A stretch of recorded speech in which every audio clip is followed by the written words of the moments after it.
plataforma nyo, nasa UPLB kayo, syempre gusto kami mga estudyante malaman. Education, gano'n kayo importante dito din? Let's go by specific na lang. Number one is education. Then agriculture, then health. Yung iba. So, mga student activists, paano nyo sila haharapin? Well, they have something to say to you. That's why nag-will ka. But then listen to them. And I talk to them. Kung hindi ko maibigay, then we compromise. That's what life is all about. If I cannot give it, then let us go into an accommodation. We concede something. Kung hindi ko mabigay yung langit sa iyo, then I can give you something. Important thing is to listen because you have been right. That is why we will go back. Mayor, marami ng UP students yung Desaparecidos. Anong plano natin? Paano natin ito mahahanap sa panahon ninyo bilang presidente? I'll have to dig and dig deep. Kasi ang gumawa niyan, talagang hindi mo paano makakamatayan. Those are the ultra rights. That is not acceptable. Ang UPLB, isang research institution at isa po sa sinusulong ito yung pag-aaral nila sa genetically modified organisms. Natatandaan namin kung tama ba, pinabunot daw ni Mayor Inday dati yung mga bititalo? Nobody, you should have briefed Inday. Hindi sila nag-brief. I mean, you should invite Inday to go there, to explain what are the genetical order being followed. Alam mo, pagka gano'n, she's afraid that it might contaminate the odor. Talaga.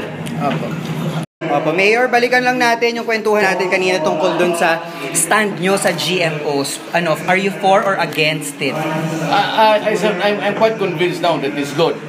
But I need more time to pass the communication to the farmer. So, ipupush natin yung research sa GMO. Sayang. Traffic na rin dito sa Los Baños, traffic na rin sa Maynila. Ang laking problema ng traffic sa ekonomiya. Anong solusyon po ni Duterte?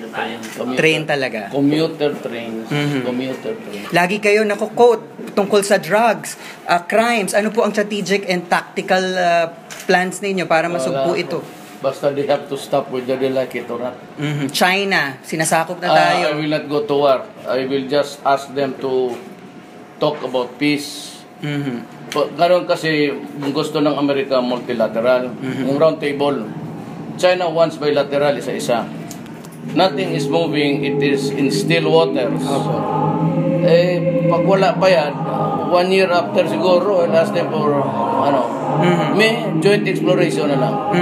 Do not mention about ownership of this Spratly. I will not talk about titles. Then we can joint exploration. Joint exploration with China. Meron share dyan, build as modern railways. So hindi natin kakalabanin ng China. Ang isang presidente, diplomat yan among other things. Ipapangako niyo po ba na you will remain diplomatic at all times? Yes. Kayo ay naging... Because what is at stake is not really my personal interest. It's the country that is at stake. You have to be very, very prudent. You already mentioned about you against mining, being against mining. Sino po ba ang itatalaga ninyo sa... No, mining is allowed. Okay. There's a law allowing mining.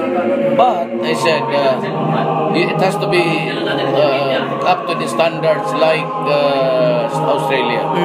It's a good practice there. Marami pa rin ako mga question sa K-12. Tutuloy nyo ba to? I think it's the years of preparation.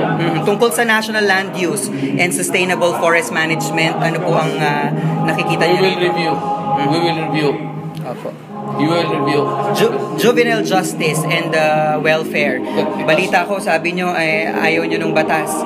Na 15 years old ang... They have to answer, even sa correctional. Yung law ni... Kiko Pangilinan.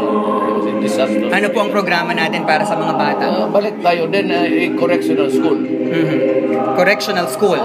Magpapatayo tayo nito. Sige, kasi hindi mo naman kulong yan dyan para wala. While they are inside, they should also learn. Your side sa separation ng church at ng state? It just must remain that way. That way, talagang sa panahon ninyo, separate. DOJ Secretary, may napipili na ba kayo? Wala. Okay. DA, DNR? Kumanalo lang ako. Okay, sige po. Mayor, finally, mensahe ninyo sa... Mensahe po ninyo sa mga UPLB students.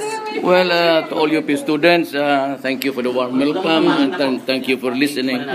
And you are here in a great institution. The future of our leader lies with the future of this country, with the leaders coming from this place. Most of them. Maraming Good salamat. luck at mabuhay kayo lahat. Mayor, thank you very much. Thank you. Sir Jong, thank you so much.